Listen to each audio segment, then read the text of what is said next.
Dia 29 de maio, moldados por Ele. Aproximem-se de Deus e Ele se aproximará de vocês. Pecadores, limpem as mãos, e vocês que têm a mente dividida, purifiquem o coração. Tiago, capítulo 4, versículo 8. Todas as coisas foram criadas pela palavra de Deus. Bastava somente que o Senhor verbalizasse para que aquilo se tornasse realidade. Ele disse: haja luz, e houve luz. Em 6 dias, Deus criou todas as coisas e todos os seres. Tudo que Deus criou veio por meio de sua palavra criadora. Mas você já parou para pensar que na criação do homem, Deus usou um método diferente? Na criação do homem, houve um toque para moldá-lo. Deus tocou a terra, Deus deu forma ao barro e então soprou nas narinas do homem o fôlego de vida. Diferentemente da criação das demais coisas, a criação do homem pressupõe intimidade e uma atenção especial do Criador. Deus nos criou para termos um relacionamento com Ele. Isso é maravilhoso. É como se o Senhor nos falasse: eu toco em você e o moldo para que você tenha intimidade comigo. Antes mesmo de você existir, Deus já desejava se relacionar com você. Foi Deus quem tomou a iniciativa de criar cada um de nós. Ter um relacionamento com Deus e genuinamente um grande privilégio. Os que temem ao Senhor são atraídos para conhecê-lo, deixando-o agir não de forma limitada, mas em todas as áreas. Na intimidade, Deus é participante e livre para nos moldar em qualquer área ou circunstância da nossa vida. Na intimidade, Deus faz o que Ele quer e quando quer, porque somos barro em suas mãos. Como oleiro, Ele nos molda segundo a sua vontade. Pode a criação questionar o Criador? Deus molda o rumo ao seu destino profético. Não torne banal a presença real de Deus na sua vida. Leitura bíblica, 1 Coríntios, capítulo 14. Ainda os dons do Espírito. Portanto, esforcem-se para ter amor. Procurem também ter dons espirituais, especialmente o de anunciar a mensagem de Deus. Quem fala em línguas estranhas fala a Deus e não às pessoas, pois ninguém o entende. Pelo poder do Espírito Santo, ele diz verdades secretas. Porém, quem anuncia a mensagem de Deus fala para as pessoas, ajudando-as e dando-lhes coragem e consolo. Quem fala em línguas estranhas ajuda somente a si mesmo, mas quem anuncia a mensagem de Deus ajuda a igreja toda. Eu gostaria que todos vocês falassem línguas estranhas, mas gostaria ainda mais que tivessem o dom de anunciar a mensagem de Deus. Porque quem anuncia a mensagem de Deus tem mais valor do que quem fala em línguas estranhas, a não ser que esteja ali alguém que possa interpretar o que está sendo dito, para que toda a igreja seja ajudada espiritualmente. Por isso, irmão, quando eu os visitar, que proveito vocês terão se eu lhes falar em línguas estranhas? É claro que nenhum, a não ser que leve a vocês alguma revelação de Deus, ou algum conhecimento, ou alguma mensagem inspirada, ou algum ensinamento. Por exemplo, além da voz humana, existem os instrumentos musicais, como a flauta e a harpa. Se os sons não saírem com toda clareza, como poderá alguém saber o que está sendo tocado em um ou outro desses instrumentos? Se quem toca a corneta não der um som bem claro, quem se preparará para a batalha? Assim também, como é que os outros vão entender que vocês estão dizendo se a mensagem por meio de línguas estranhas não for clara? Vocês estariam falando para o vento. No mundo há muitas línguas diferentes, mas cada uma faz sentido. Porém, se eu não entendo a língua na qual alguém está falando comigo, então quem fala essa língua é estrangeiro para mim e eu sou estrangeiro para ele.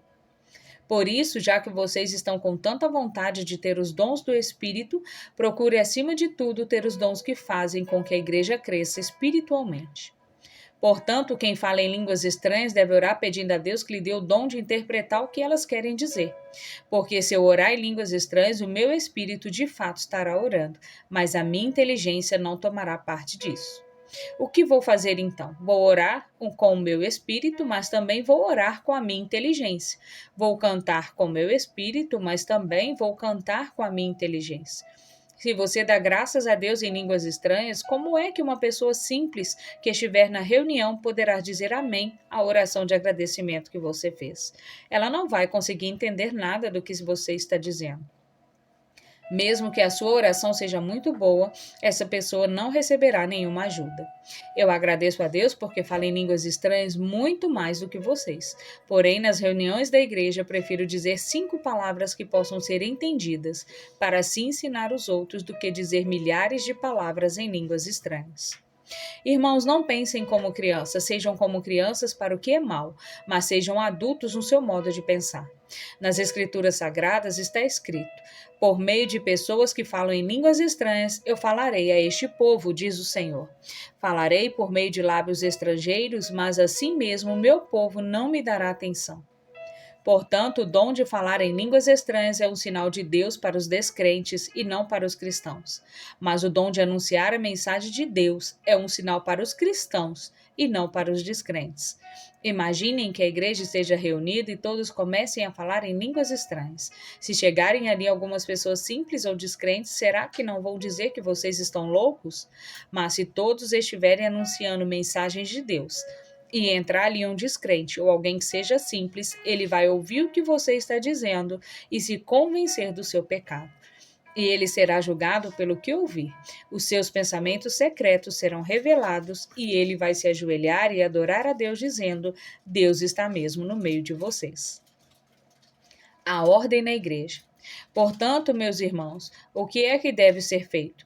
Quando vocês se reúnem na igreja, um irmão tem um hino para cantar, outro alguma coisa para ensinar, outro uma revelação de Deus, outro uma mensagem em línguas estranhas, e ainda outro a interpretação dessa mensagem.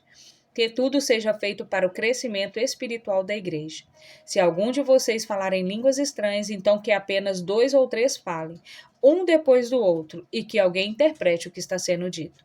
Mas se não houver ninguém que possa interpretar, então fiquem calados e falem somente consigo mesmos e com Deus. No caso de 2 ou 3 receberem a mensagem de Deus, estes devem falar, e os outros que pensem bem no que eles estão dizendo. Se uma outra pessoa que estiver ali sentada receber a mensagem de Deus, quem estiver falando deve se calar. Vocês todos podem anunciar a mensagem de Deus, um de cada vez, para que todos aprendam e fiquem animados. Quem fala deve controlar o dom de anunciar a mensagem de Deus, pois Deus não quer que nós vivamos em desordem, e sim em paz. Como em todas as igrejas do povo de Deus, as mulheres devem ficar caladas nas reuniões de adoração. Elas não têm permissão para falar. Como diz a lei, elas não devem ter cargos de direção. Se quiserem saber alguma coisa, que perguntem em casa ao marido. É vergonhoso que uma mulher fale nas reuniões da igreja. Por acaso a mensagem de Deus veio de vocês? Ou será que veio somente para vocês? Se alguém pensa que é mensageiro de Deus ou que tem algum dom espiritual, deve saber o que estou escrevendo é mandamento do Senhor. Mas, se alguém não der atenção a isso, que ninguém dê atenção a essa pessoa. Assim, meus irmãos, procurem sempre anunciar a mensagem de Deus, mas não proíbam que se fale em línguas estranhas. Portanto, façam tudo com decência e ordem. Palavra-chave: criação.